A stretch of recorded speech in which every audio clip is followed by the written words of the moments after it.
women in my audience today who had no idea I would be talking about them, but in my opinion, they're the kind of people we can all learn from. They're educators from Brooklyn, New York, in a community where only 4% of the kids go to college. They come from homes where the homes sometimes have no food, and yet 93% of their seniors from last year are currently in college. Let's talk about the community that the school is in. So we are in the Red Hook section of Brooklyn, and it is one of Brooklyn's most underserved communities. Over 28% of the children under the age of 16 live in poverty. These kids are just amazing. No matter what is happening at home, no matter what they've gone through, they never give up. These kids have overcome all kinds of things, and they go to school every single day, and they work hard every single day, and all they want to do is go to college. We've done something that we've never done anything this big before. We reached out to the people at Walmart, and they want to give each one of you a 4-year scholarship.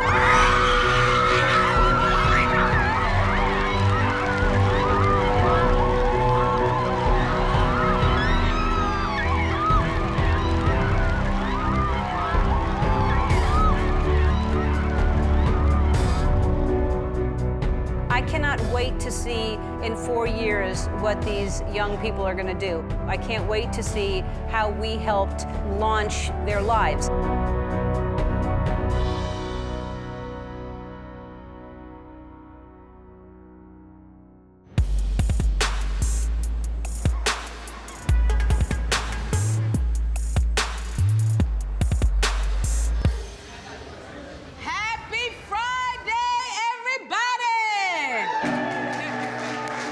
I can tell you that the class of 2017, 100% of our kids got into college, period, the end.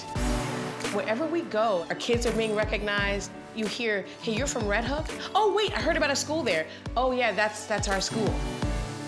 This community has been challenged, and if you looked up Red Hook 2 years ago, you would see drugs and crime. Now when you type in Red Hook, Brooklyn into your computer browser, you see, oh, that's the community where those kids are going to college. And the scholarship afforded our scholars a loan-free education. Kids aren't graduating thinking, how am I going to pay this back? Our kids are going to graduate saying, how will I pay it forward? What can I do to help someone else? Because Ellen and Walmart have helped me. This is Miss Campbell's office. I'm usually spending a lot of time in here, like when I'm supposed to be in class, when I come in here. Keanna Pinckney, she is what Summit is really about. She came here and she was a bit of a terror. We weren't sure that college was really what her future held. When I first came to this school, I was loud, I was rude, I was fighting. Like, if I ain't come to this school, I think I'd be in jail. It wouldn't be no me here because of her. Hey, Keanna. Hi, Oh, sir. my God. So when do you leave? Tomorrow. Wow, are you nervous? Yes. Yes. Well, what are you nervous about?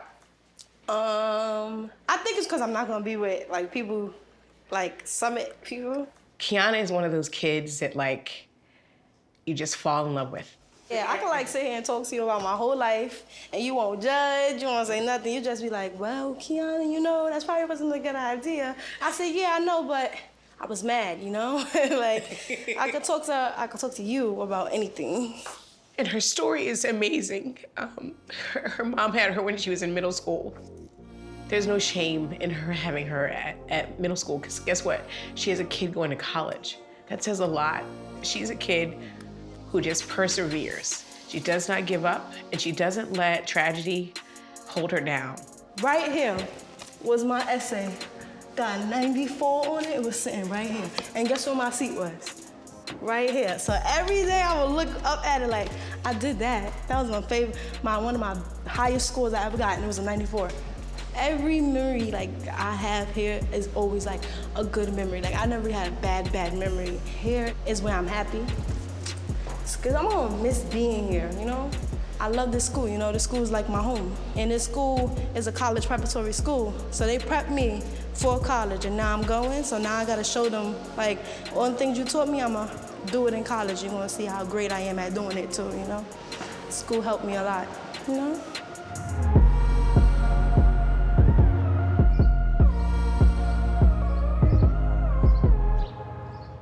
All right, guys, don't make me emotional.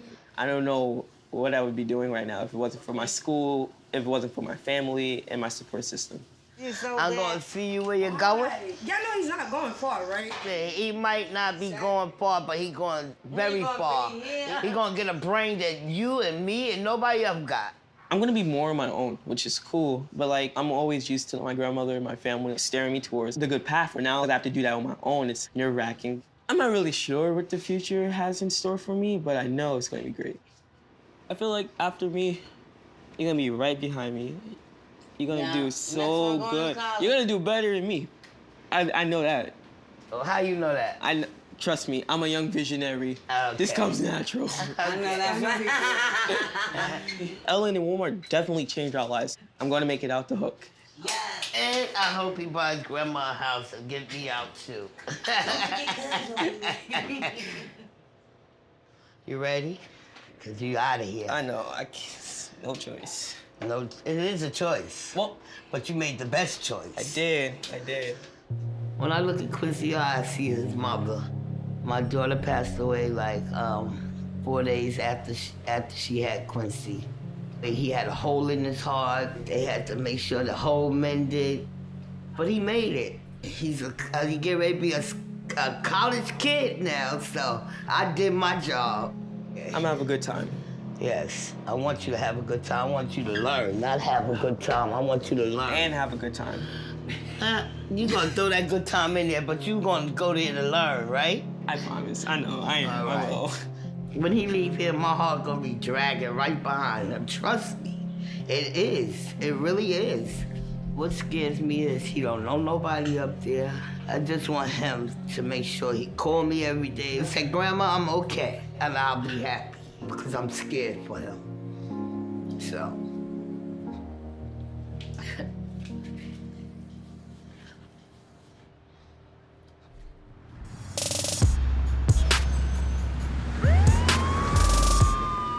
It's like I'm always with my mom. I'm really close to my mom. I'm like a mama's boy. You know it's not that far. I guess I'll take the bus every weekend. No, you can't come every weekend. You can't come every weekend. Listen. Don't tell me what I can't do. You can come maybe every one time a month. That's why you have FaceTime. I'm attending SUNY Broome in the fall, and I'm going to be studying criminal justice. I think my mom is the most upset to leave because, you know, I'm like her baby, I'm the youngest, and I'm like the first person to go to college in my family, so I'm leaving my mom. It's kind of sad. I love all three of my kids, but he's my baby. He's my everything. Rudy's special because, one, he's from Red Hook. He is the epitome of what it means to persevere and work hard. Rudy was not a scholar all along. He came to school because he had to. Thank you, LA Walmart, thank you. Because you probably would have went to college right here. You probably couldn't afford it. And I did not want that to happen.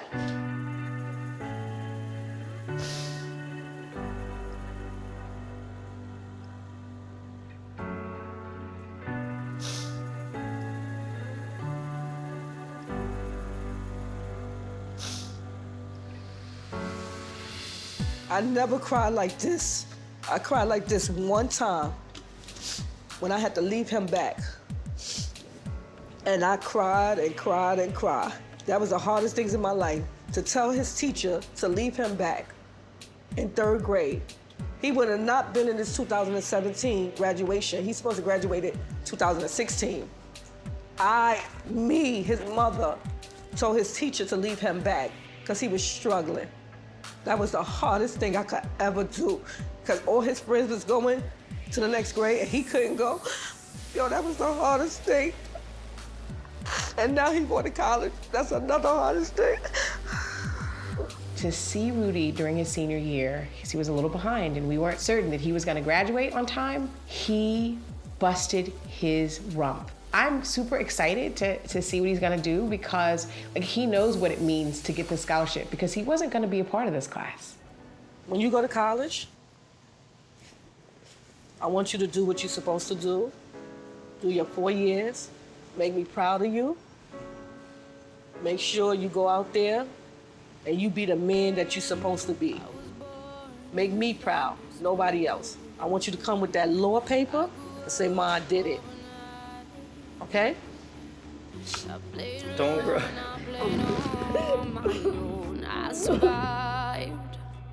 I can't do this no more.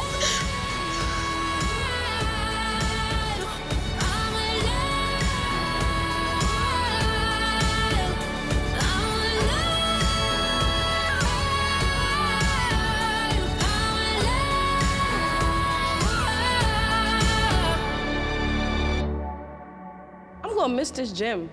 Little tiny gym. Remember when the ball slapped me in the face? She think that Summer is her home. She leaves her sneakers everywhere, her clothes. I think every books. gym period I got hit in the face with a ball. Every single gym period. And I don't know how. Like, I watched the ball come hit me in the face. I'm like, I probably deserved it, because I watched the ball come hit me in the face. 5 years of this. 5 years of this. She's classic.